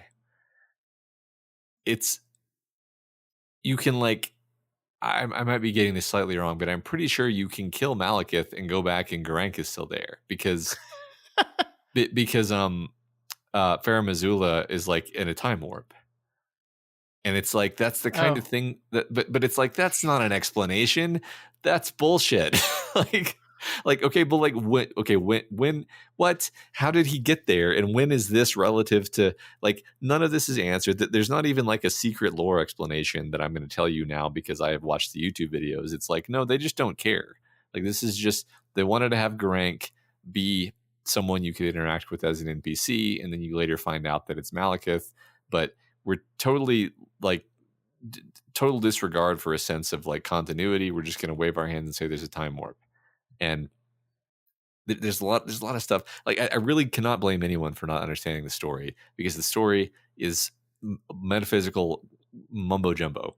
Like Ronnie uses the rune of death, fragment of the rune of death, to simultaneously kill her brother's soul and her own body, meaning his body is continues to live and becomes like this horrible infestation, and her soul continues to live and then is transferred into a puppet. None of that makes sense. Like where in the game does it tell you that? She tells you these things when you're talking to her when she's a little puppet that you're carrying around, and Oh, okay.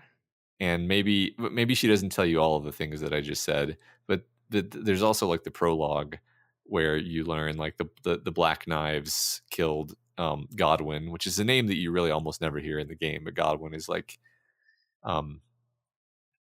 just anytime you run into one of those areas that has a bunch of skeletons in like a river or a lake rather, that's like Mhm. that's like Godwin's essence like seeping up out of the ground, and you'll find like Godwin's creepy molten face is all over everything. The point of this was just like this is one of those places where I'm going to say like this is not like you not paying attention that is causing you to not understand the story. Like I only know the story because I really enjoy listening to these YouTube videos as I'm going for a walk or whatever, because I think it's cool lore, not because I just was paying more attention while playing the game. I want to be clear about this. It's because I watched so many episodes of Tarnished Archaeologist. Yeah, and that's cool. Like it is cool that there's enough stuff in the game that a person could take that stuff and display the story to you in that way that makes you understand the meaning behind all of it. Like that's cool.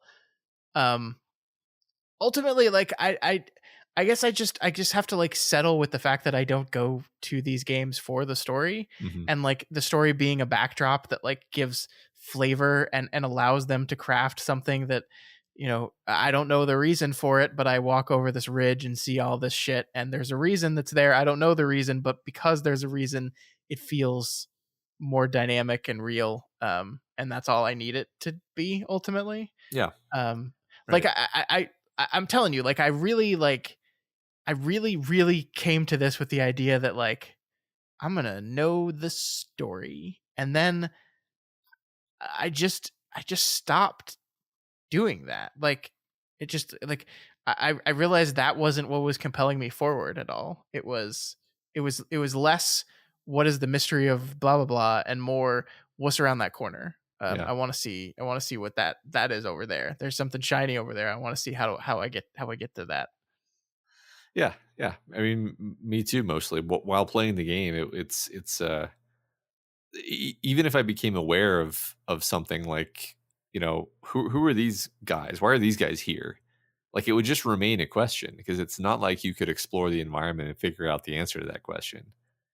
Like maybe if you're lucky, you would find an item on one of them, and the item would have a description that would have something to do with something, but you're not going to get the answer to the question that you're asking, and so you just kind of learn to just be kind of mildly curious and then just move on, Mm-hmm. um, which is, it's fine. It's not a criticism necessarily. It's just like Yeah.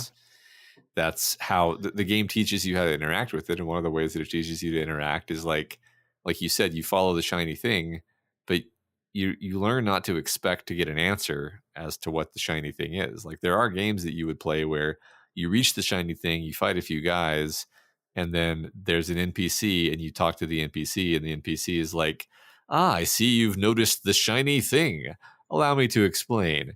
Like, that almost never happens in this game, Yeah. right? And it happens, that's the way a lot of games are actually constructed. Like, they're built Yeah, around. not only does someone not tell you the answer to what the shiny thing is, you don't even know what the question, what is the shiny thing? Yeah. You don't even know.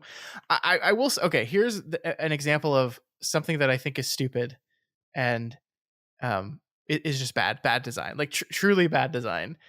The Ronnie quest line involves you talking to the puppet, right? Mm-hmm. And the first 3 times you talk to the puppet, it doesn't say anything. Uh-huh. It just is like ... Yeah. And so the game somehow expects you to just know that you have to talk to the puppet 4 times in succession, and then after you do that and get nowhere 4 times, if you talk to it again, it'll respond to you. Uh-huh. And that's the kind of thing where, like, everything in video games has trained me that when you're talking to an NPC, you talk to them until they start repeating themselves, and then you've exhausted all the dialogue options and you can move on. And so if I didn't know with this thing, what I would do is there's an option in the thing, and you talk to it and it says ... Okay, you talk to it again, it says ... You're like, okay, I'm done. Yeah. There's nothing here. It must be something for later or some other thing. And like, I think that's just bad. Like, we talked about like different design choices and different difficulty choices and frustrations and methods of storytelling and gameplay, and all these things are not necessarily inherently bad. They are just distinct choices to craft something. I just think that's bad. That's just bad.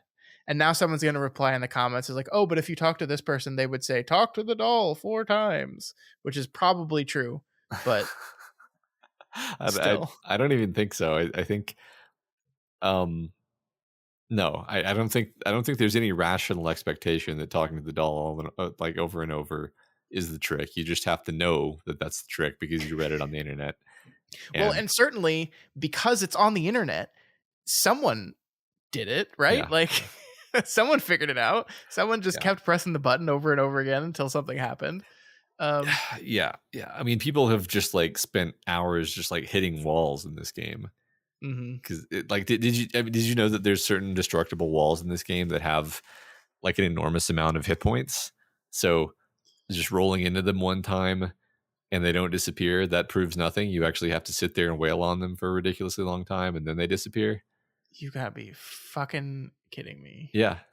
No, I did not know that. Yeah. I don't think I've even bothered to follow up on this after learning that fact, because I'm just like, I'm not going to do that. That's silly.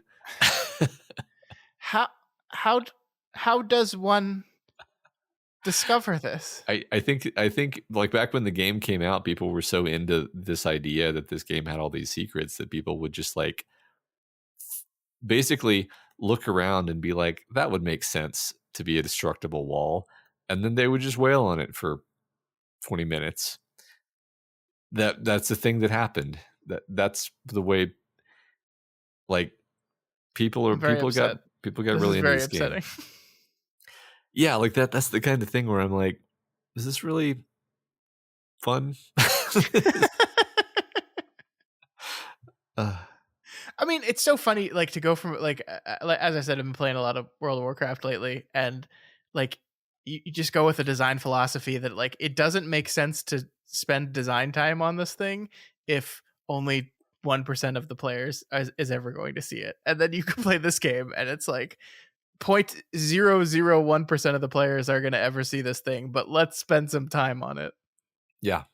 It's just a wild philosophy. That's crazy. Yeah, just cram so many secrets. It's almost like their idea was like, we actually don't want people to see everything, because only if they really believe that there are still secrets, like then there will really be this persistent sense of mystery and grandeur and depth, where it's like you will never know every secret of this world, and that's actually kind of cool, but also ridiculous at the same time.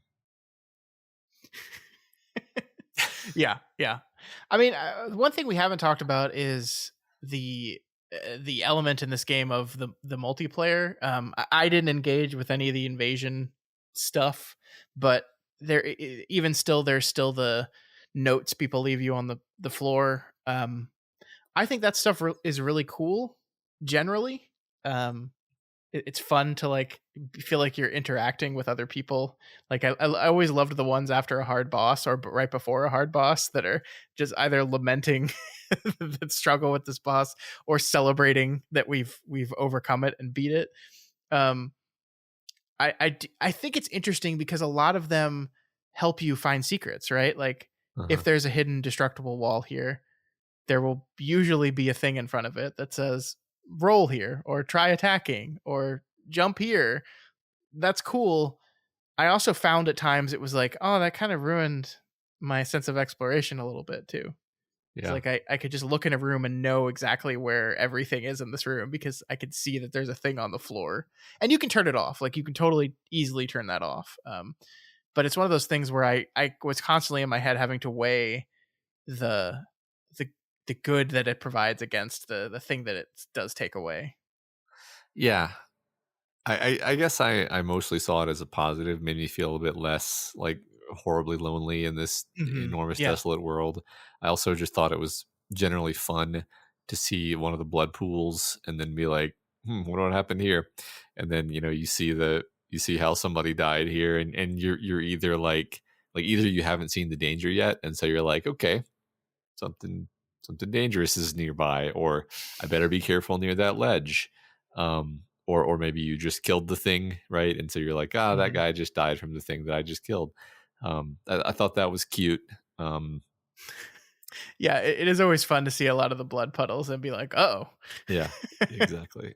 Yeah, I mean, the written messages, honestly, this is just sort of neutral for me. This wasn't a criticism, but like so many of them are just trolls, where it's either Yeah. like, Buttfinger, or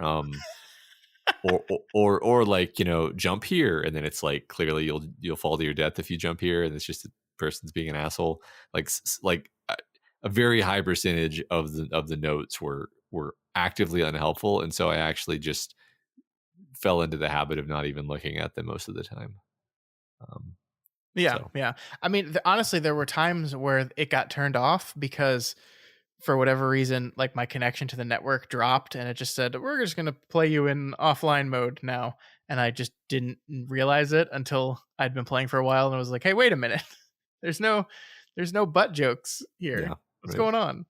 right, yeah, it's Anything else you wanted to say? Like I feel like this was a lot of me complaining. Um but like this game is really good.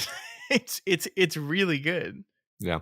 I think I just wanted to, I guess I'll just sort of have a coda, which is, I'll try to reflect what I said in the beginning. I tried to describe it as an experience first and foremost. I've said before, like this word game that we have is just so overloaded. It means too many Mhm. different things. And for me, like this is almost not a game for me. This is a world that I lived in for a while and engaged with in a wide variety of ways. Only some of those ways looked like progression through a linear series of constructed obstacles, and it was enriching, it was beautiful, visually beautiful, it was fun, it was um awe-inspiring in some cases. It made me excited about the future of what we're going to be able to do with entertainment media. Mhm. um so that I think it's obviously legitimate to complain about, like, hey, I didn't like the way they did this thing, but for me, it's like the game, like that's like 5% of what the game was to me. And I'll gladly complain right along with you about that 5%. But Mhm. for me, like, I think what, like, one of the things we said is, like, most of your time with the game is simply not spent on those pain points. So, whatever. Yeah, I think that's totally fair. I definitely think I did not I did not get as much out of this as you did. And that's not to say it's because the game. I think the game is bad. Obviously not. Um, I think that my complaints are. I guess the way to phrase this is my complaints are more than 5% of my experience with the Hmm. game. Hmm. And I do think there's just like a thing with the FromSoft design philosophy that I'm always going to rub up against, where it's just really like, okay, here's how I can frame this, Matt, and this is a perfect way to conclude on this episode. Okay. I think playing this game is as many times like arguing with someone on Reddit, Uh huh. in that I feel like I am compelled to do it. I don't know why. I'm wasting my time. Uh huh. I'm angry and frustrated, and also feel like my opponent is frequently being unfair to me. But man, when I land an argument or a sword blow, Uh huh. there's no better feeling in the world. Yeah. Yeah. You hear that chink that happens when you land a really good argument on Reddit. And Yeah. Yep. yeah. When no, what it is the equivalent of beating a hard boss on the Reddit argument metaphor is you go to respond to the latest thing they said and you realize their account's been deleted. You're like, I You just, won. yeah, you destroyed them. Yeah. Yeah. um and the thing is, like, just like arguing with people on Reddit, I'm going to play another FromSoft game soon. Like, I am going to play Sekiro. The only reason I haven't started Sekiro already is because it's $60 on Steam for some reason, and Hmm. that game came out 6 years ago, 5 years ago, and I just refused to pay full price for a game that came out 5 years ago, and so I'm just waiting for there to be a Steam sale, and I'm gonna buy it. That's the only reason. So I am an idiot. I am a glutton for punishment, and I think I will never call these games, like, I never put these games up on my list of like favorite games of all time. But I do think there's something unique and special about them, and I appreciate that they continue to get made. Yeah. Yeah. Absolutely. I mean, yeah. Any um, experimentation in the space is welcome, even if it's not my cup of tea. And of course, Yeah. this was essentially my cup of tea, but I enjoy it. I enjoy it. Can I say how brilliant and simultaneously enraging the entire concept that has been taken from this game of you die and your currency is there, but if you die again on your way to your currency, it's gone forever thing is? Uh huh. It's brilliant, and it's also infuriating. Yeah.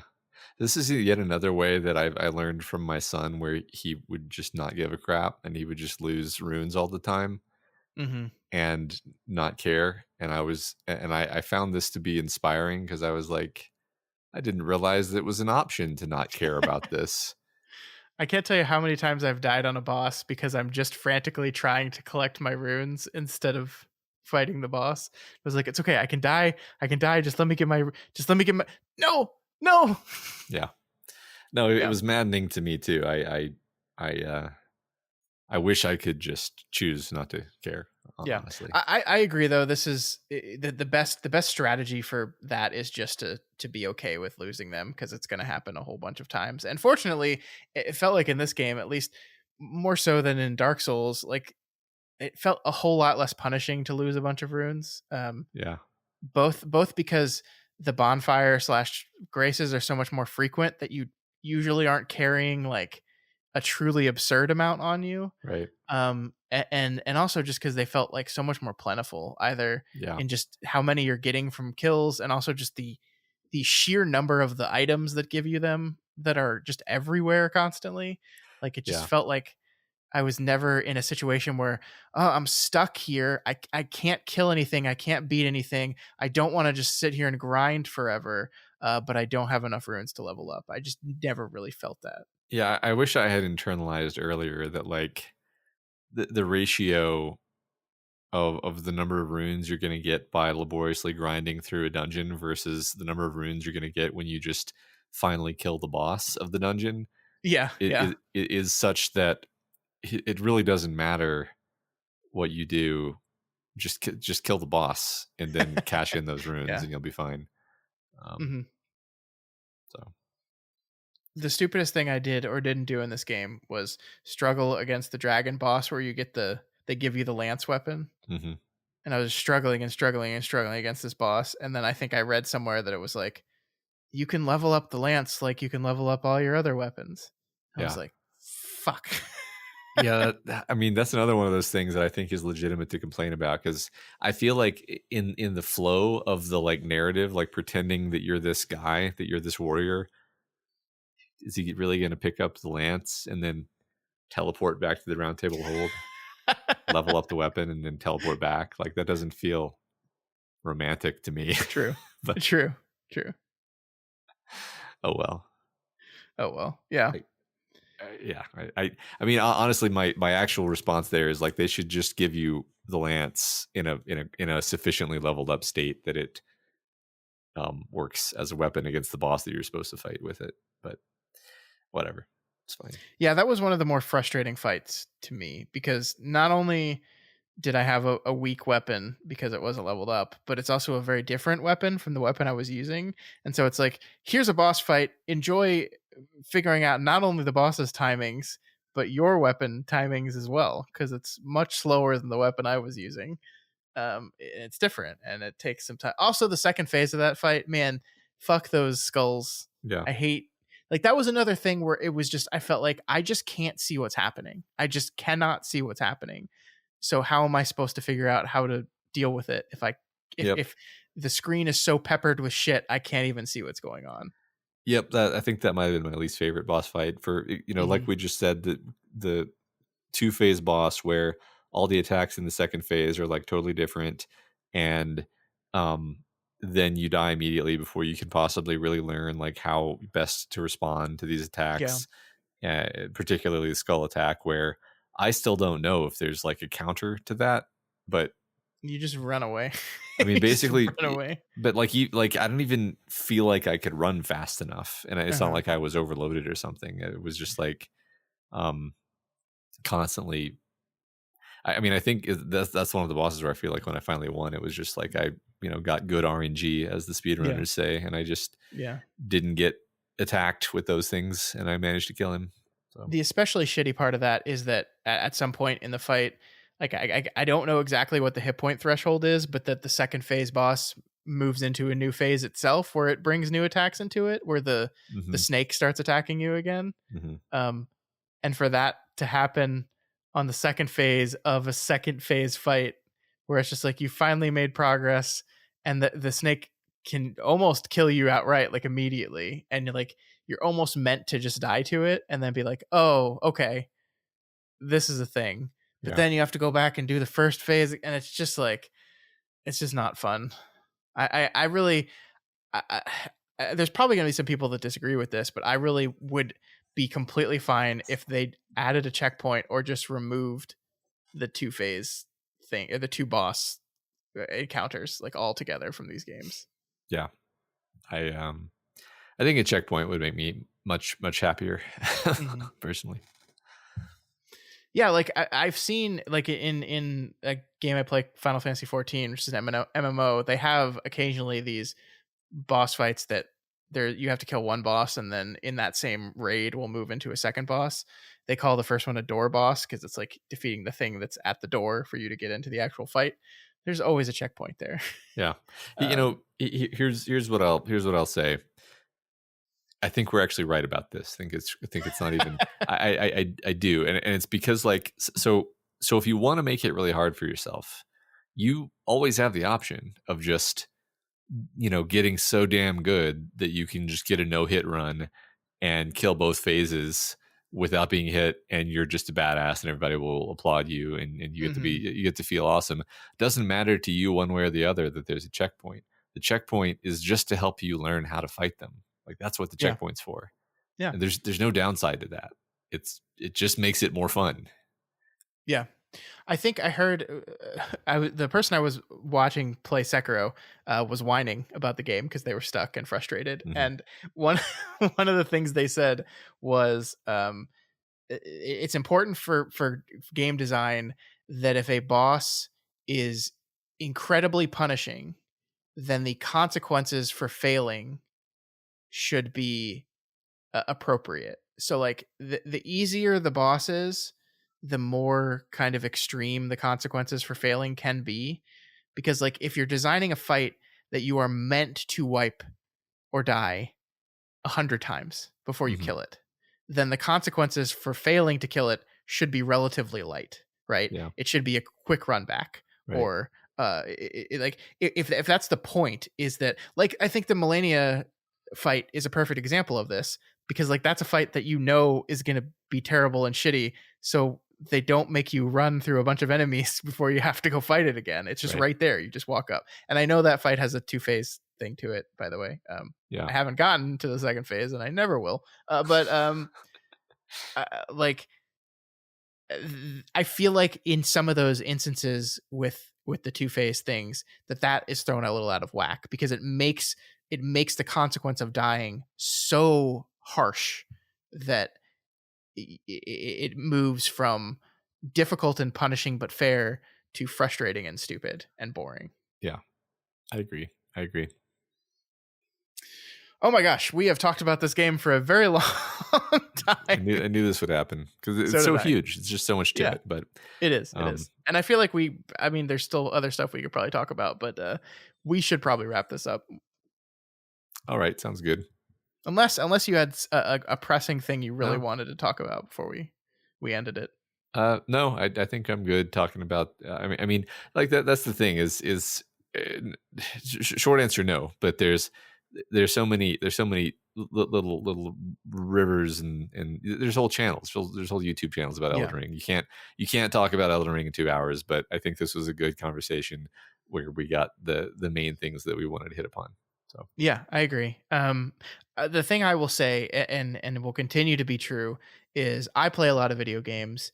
You play less generally than I do, mhm. but I will always be very, very interested and curious about any game that like sucks you in like this game has, because like that to me is like, oh, if this got Matt, if this got Matt to like go crazy with it, then there's something special about this thing. Whether I fully agree with that thing or not, it means there's something special in it, and I think that's really cool. So like, it took me a while after you played this game to finally get around to doing it for various reasons, but I'm going to make sure that, whenever you come to me with a game again, I'm not going to make that same mistake and take that long next time. Well, that's cool. It's cool. Yeah, and I'm glad that you have played it, so now we can nerd out about it together. That Yeah, makes I me mean, happy. we've talked about it a lot We have. in the last few weeks. Yes, yes. Yeah. All right. That's Elden Ring. I don't think we're gonna have our other segment here because we went so long. We don't need to listen to me complain about how there's too much on TV right now. I don't even know where I was going with that segment. It was just like there's just a lot of TV right now, and I feel overwhelmed. Yeah. But that's not really a segment. That's just a fact. Yeah, I'll just say I feel the same, and I don't watch nearly as much TV as you. But um, it is wild. I'll just say it's wild to me that I didn't even know that there was going to be a Shogun TV show, and so the idea that suddenly an adaptation of this thing that I love is now out and it's amazing. It's just Mhm. like birthday present in the middle of the off season. It's amazing. It's Yeah, great. it's so cool. It's so cool. We are definitely going to talk about Shogun too in a few weeks. Yeah. So there'll be an episode on that for sure. Not all these other things I have to watch though, because there's just Matt. The Fallout show came out. I I know. watched, and they released it all at once, so I have to. It's too much. God, There's too much. it's so inconsiderate of them. I know. But that's all we had for you folks this week. I have a sneaking suspicion that we're going to get a lot of opinions on our opinions of Elden Ring. So please share those. You can just tell me to get good. You can dismiss everything. That's totally fine. You can tell me I'm wrong. I probably am, but Yeah. do that. Tell me I'm wrong at doofmedia@gmail.com or over on Twitter at doofmedia or on our subreddit r/doofmedia. That's right. And go ahead and subscribe over on the podcast feed or on YouTube or wherever you feel like.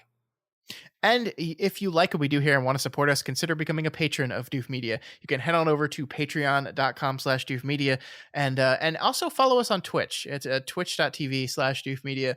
I streamed most, in quotes, of my Elden Ring play. I honestly meant to stream all of it, but the time frame I have to stream is so limited, and the amount of time it took to beat this game was so much that if I only played it on stream, I would have never finished it. So I just elected to kind of just jump into it at different points when I had an hour here or there instead of booting up stream. But I will be streaming my playthrough of Sekiro once that game goes on sale. So if you want to hang out and complain about Soulsborne games with me, you can do that at twitch.tv/doofmedia. Sounds awesome. Yeah, I was frustrated by how little of your playthrough you streamed relative to how much I wanted to watch. So. But yeah, I did like when I was running through that catacomb with the skeletons that wouldn't die, and you're like, I have never seen this place. I had not, and then I later went and went there, and I killed the boss that you fought. It was actually quite fun. It was very funny though. Yeah. Anyway, yeah, please consider giving us a rating and review over on Apple Podcasts. Every review helps us get more exposure and introduces new people to the content that we make here. All right, folks, we'll be back next week, not with another video game, but with another Darren Aronofsky film. Next week, we're covering Aronofsky's second film, Requiem for a Dream. So moving from Elden Ring to heroin. Yeah, two similar things. We'll see you next week.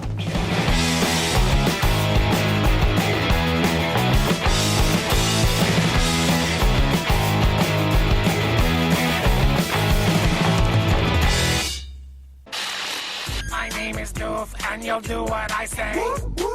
My name is Doof, and you'll do what I say.